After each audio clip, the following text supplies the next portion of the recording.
class. Today I will talk about how can you enable light mode on your FxPro app. We go to figure out this solution or know how you can do that in your app. So you just follow these ways, then it's going to work with you. So all you have to do, so you just go down here.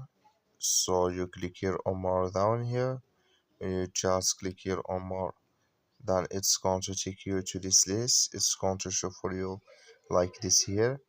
So then all you have to do now, you just click here on appearance, just click on it, then you come to next zip here, click here on color section here, just click on it, you click here on light.